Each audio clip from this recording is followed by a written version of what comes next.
Hello friends.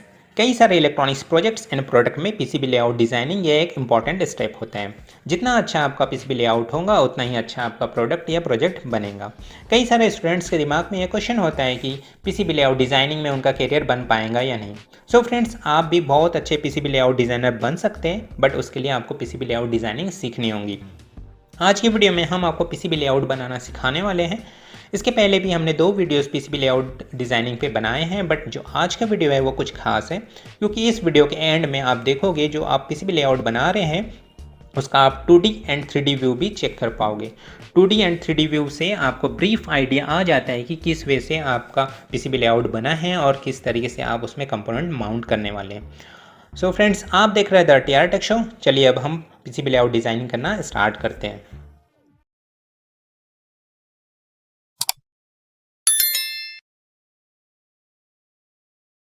चलिए friends, अब हम पीसीबी लेआउट बनाना स्टार्ट करते हैं। यह एक इजी डे का एप्लीकेशन है। इसमें आपको फाइल में जाकर न्यू फाइल सिलेक्ट करना है। न्यू टैब में आप जाओगे, यहाँ कई सारे ऑप्शंस आपको दिखेंगे, उसमें से पीसीबी वाले टैब पे आपको क्लिक करना है।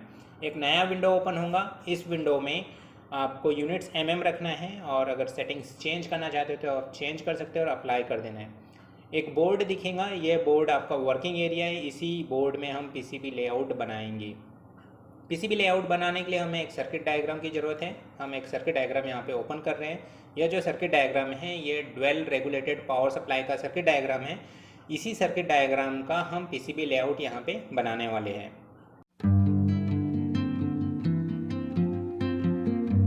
यह जो सर्किट है इसे हमने पहले से ही बना के रखा हुआ था। यहाँ पे transformer, rectifier, filter end voltage regulator ICs का प्रोविज़न है। पावर ऑन इंडिकेशन का भी यहाँ पे प्रोविज़न किया हुआ है, और आउटपुट लेने के लिए हेडर्स का भी प्रोविज़न करके रखा हुआ है। अब हम पहले जो बोर्ड हमने सिलेक्ट किया था इसको सेव कर लेते हैं। सेव करने के लिए आप उसका टाइटल चेंज कर लीजिए। टाइटल आप ड्वेल पावर पीसीबी ऐसा दे दीजिए, और इसे एग्जिस्टिंग फोल्डर में आप सेव कर दीजिए। हम इसे यहाँ पे सबसे पहले जो फोल्डर है उस पर सेव कर देते हैं। अब ये हमारा सेव हो गया है फाइल। अब हम प्रोसेस स्टार्ट करेंगे। ट्रांसफार्मर हम पीसीबी में माउंट नहीं करेंगे, बाकी सारे इलेक्ट्रॉनिक्स कंपोनेंट हम पीसीबी में माउंट करने वाले हैं। ट्रांसफार्मर के लिए हम कनेक्टर का प्रोविज़न करने वाले हैं।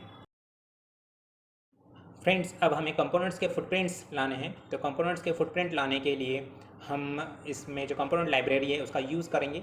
कंपोनेंट लाइब्रेरी में आप जब क्लिक करेंगे तो यहाँ सर्च का ऑप्शन आएगा। आप सर्च भी कर सकते हैं। साइड में कॉर्नर में एम्पलीफायर, एनालॉग आईसीज ऐसे ऑप्शंस भी दिए, वहाँ से भी आप सिलेक्ट कर सकते हैं फुटप्रिंट्स। अभी हमने डायोड का पार्ट नंबर डाला है, और यहाँ देखिए कई सारे ऑप्शंस दिख रहे हैं। हमें थ्रू होल वाला सिलेक्ट करना है, तो यहाँ अभी हमने डायोड सिलेक्ट कर लिया, और ये जो डायोड अभी हमने सेलेक्ट किया इसको प्लेस कर लेते हैं। ये डायोड का यहाँ पे फुटप्रिंट आ गया है। ऐसे हमें 4 डायोड्स चाहिए, तो हम 4 डायोड्स यहाँ पे प्लेस कर देते हैं। 1 बाय 1 आपको ये डायोड्स को यहाँ पे प्लेस करना है। सेम वे से अभी हमें कैपेसिटर की ज़रूरत है, तो हम यहाँ पे कैपेसिटर का वैल्यू टाइप कर लेंगे। 470 माइक्रोफैरेड का कैपेसिटर हमें चाहिए, उसे हम सर्च करते हैं, और वो कैपेसिटर का फुटप्रिंट भी यहाँ पे हम ला के प्लेस करने वाले हैं। इस वजह से आपको कैपेसिटर के भी फुटप्रिंट्स यहाँ पे ला के रखने हैं। हमें 2 कैपेसिटर्स की ज़रूरत है, इसलिए हमने यहाँ पे 2 कैपेसिटर्स का भी फुटप्रिंट ला के रखा हुआ है। सेम वे से आपको रेगुलेटर आईसीज की भी ज़रूरत है, उसके भी फुटप्रिंट्स की ज़रूरत है, इसलिए हम LM7805 ये टाइप करेंगे और उसका भी फुटप्रिंट यहाँ पे सर्च करेंगे। LM7805 के भी कई ऑप्शंस यहाँ पे अवेलेबल है। उसमें से हम ये जो लास्ट वाला ऑप्शन है इसको सेलेक्ट करेंगे और उसका फुटप्रिंट भी यहाँ पे प्लेस कर देंगे। इसके बाद आप एस्केप बटन प्रेस करके बाहर आ जाएंगे। लाइब्रेरी में जाके हम 7905 वाला जो आईसी है इसे भी सर्च करेंगे, उसका भी फुटप्रिंट हम लेके आएंगे। टीओ पैकेज में हमें चाहिए, इसलिए हम इसका टीओ पैकेज का फुटप्रिंट यहाँ पे सिलेक्ट करके ला रहे हैं, और इसे भी हम यहाँ पे प्लेस कर देंगे।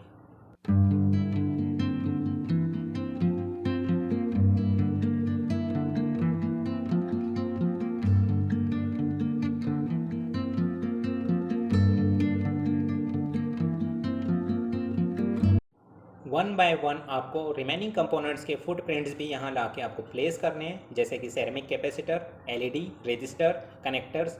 ये सारे कंपोनेंट्स के फुटप्रिंट्स आप ला के यहाँ पे प्लेस करेंगे। और जब हमारे सारे कंपोनेंट्स के फुटप्रिंट्स प्लेस हो जाएंगे तो उसे हमें अरेंज भी करना होगा। तो ये सारा प्रोसेस हम आपको बताने वाले हैं। आप क्लोजली ऑब्जर्व कीजिए हम कौन सा लाइब्रेरी यूज़ कर रहे हैं और किस तरीके से फुटप्रिंट्स यहाँ पे सर्च कर रहे हैं।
फ्रेंड्स, हमने सर्किट डायग्राम के अकॉर्डिंग सारे कंपोनेंट्स के फुटप्रिंट प्लेस कर दिए हैं।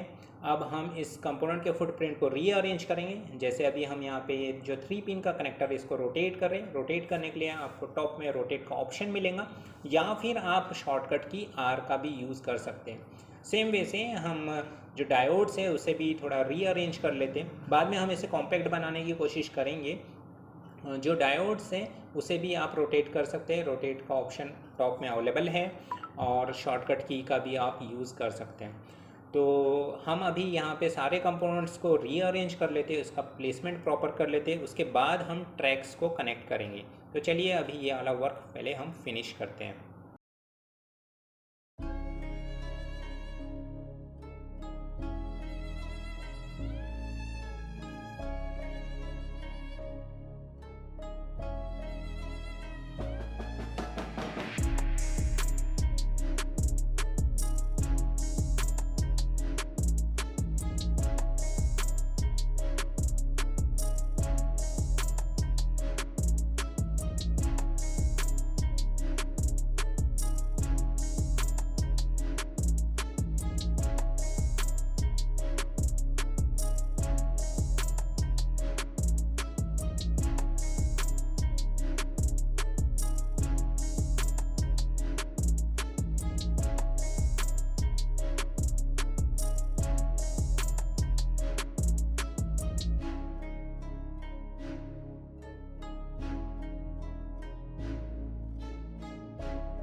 फाइनली हमने कंपोनेंट्स के जो फुटप्रिंट्स है उसे प्रॉपरली अरेंज कर लिया है।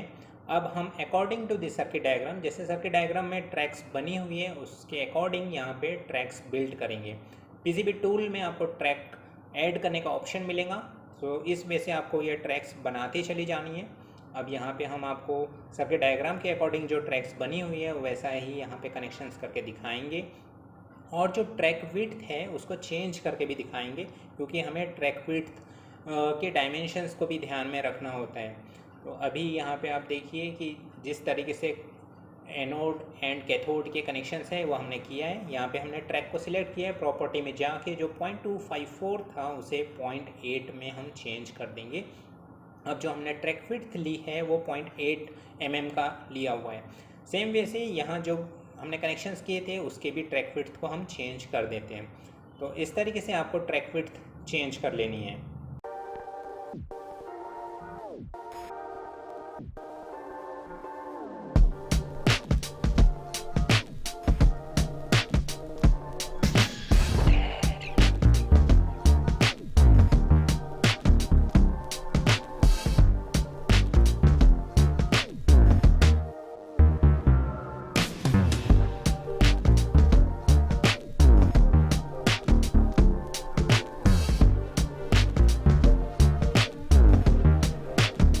इस तरीके से आपको भी ट्रैक्स बिल्ड करते चले जाना है, जैसा हमारे सर्किट डायग्राम में दिया हुआ है हम वैसा ही यहाँ पे कनेक्शंस करते चले जा रहे हैं। अब ये यहाँ पे हम एक ग्राउंड वाला ट्रैक का कनेक्शंस करते हैं। ये हम डायोड्स के जो पैड्स है उसके बीच में से ये ट्रैक्स लेके जा रहे हैं। कोई प्रॉब्लम नहीं है, आप इस तरीके से भी ट्रैक्स लेके जा सकते हैं और कनेक्शंस कर सकते हैं। बस पॉजिटिव एंड ग्राउंड साइड में कहीं पे शॉर्ट ना हो, इसलिए यहाँ पे हम ट्रैक को थोड़ा एडजस्ट कर लेते हैं। तो यहाँ पे ये सारे कनेक्शंस 1 बाय 1 आपको कंप्लीट करते चले जाने हैं। तो इस वे से आपका ये जो सर्किट डायग्राम है उसके कनेक्शंस होने वाले हैं। अब हमने यहाँ पे ये कनेक्शंस कर दिया है। यहाँ एक गलती हो गई है जो आमतौर पे सभी से होती है, हमने जो 7905 है उसके फर्स्ट टर्मिनल पे सिग्नल ऐड कर दिया था। यहाँ देखिए, जबकि उसके सेकेंड वाले पिन पे इनपुट होता है, जबकि हमने फर्स्ट वाले पिन पे इनपुट कनेक्ट कर दिया था। तो ये मिस्टेक हम यहाँ पे करेक्ट कर लेते हैं, और ये जो आउटपुट आ रहा है रेक्टिफायर से उसे सेकंड नंबर की पिन पे जाके हम कनेक्ट करेंगे। फर्स्ट नंबर का पिन जो होता है 7905 का वो ग्राउंड होता है, वैसे ही 7805 का सेकंड नंबर का जो पिन होता है वो ग्राउंड होता है। तो अभी हम यहाँ पे ग्राउंड के कनेक्शंस कंप्लीट कर लेते हैं।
फ्रेंड्स ये जो पीसीबी लेआउट है ये ऑलमोस्ट कंप्लीट हो गया है।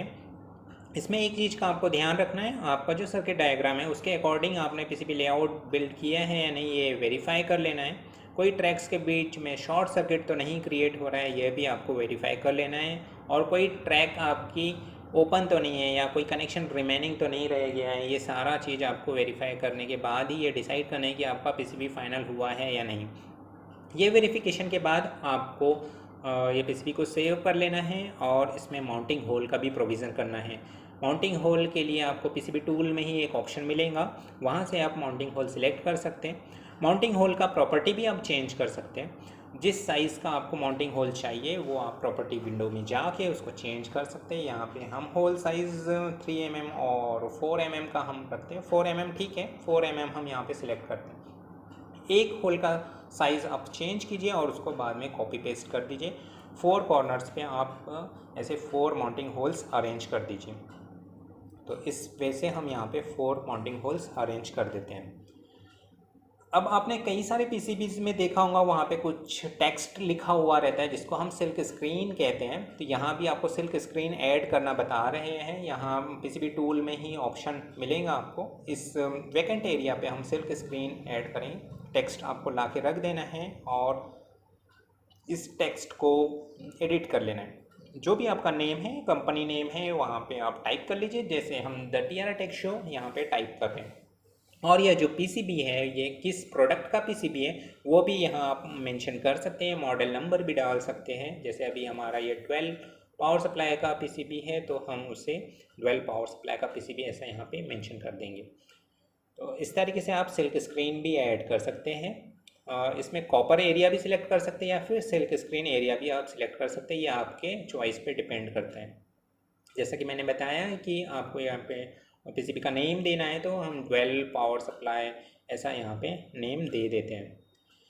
एक और चीज़ फ्रेंड्स आपने देखी होंगी कि कई सारे पीसीबी में कॉपर एरिया काफ़ी बड़ा होता है। तो वो जो कॉपर एरिया है, कॉपर पोर एरिया है, वो कैसे ऐड करना है वो भी अब हम आपको बता रहे हैं।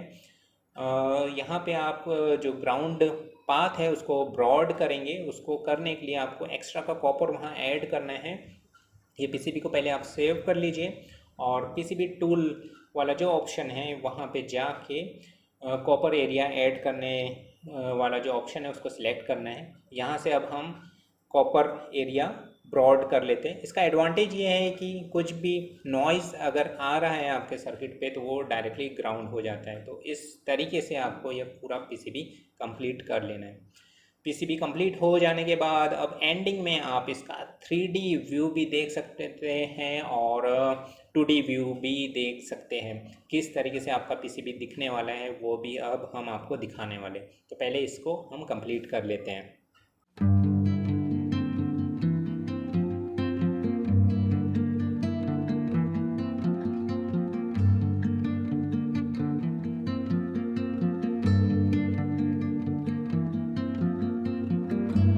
एट लास्ट हमारा ये जो पीसीबी लेआउट है ये कंप्लीट हो गया है। अब हम इसका 2D एंड 3D व्यू भी देखेंगे। 2D व्यू से आपको ट्रैक्स का क्या अरेंजमेंट किया हुआ है उसका आइडिया आता है, बट 3D व्यू से आपको कंपोनेंट का एक्चुअल प्लेसमेंट कैसा होने वाला है इसका भी आइडिया मिल जाता है। 3D व्यू का एक एडवांटेज ये भी है कि आपने कंपोनेंट का प्लेसमेंट गलत तो नहीं किया है, यह भी आपको समझ में आ जाता है। इस तरीके से हम पीसीबी लेआउट बनाते हैं। ये तो आज हमने आपको सिंगल साइडेड पीसीबी लेआउट बनाना सिखाया है। आने वाले टाइम पे हम डुअल साइडेड पीसीबी आप कैसे बना सकते हैं वो भी सिखाने वाले हैं। आज के लिए बस इतना ही फ्रेंड्स। नेक्स्ट टाइम कुछ नए टॉपिक्स के साथ आपसे मिलते हैं। तब तक के लिए बाय बाय, थैंक यू।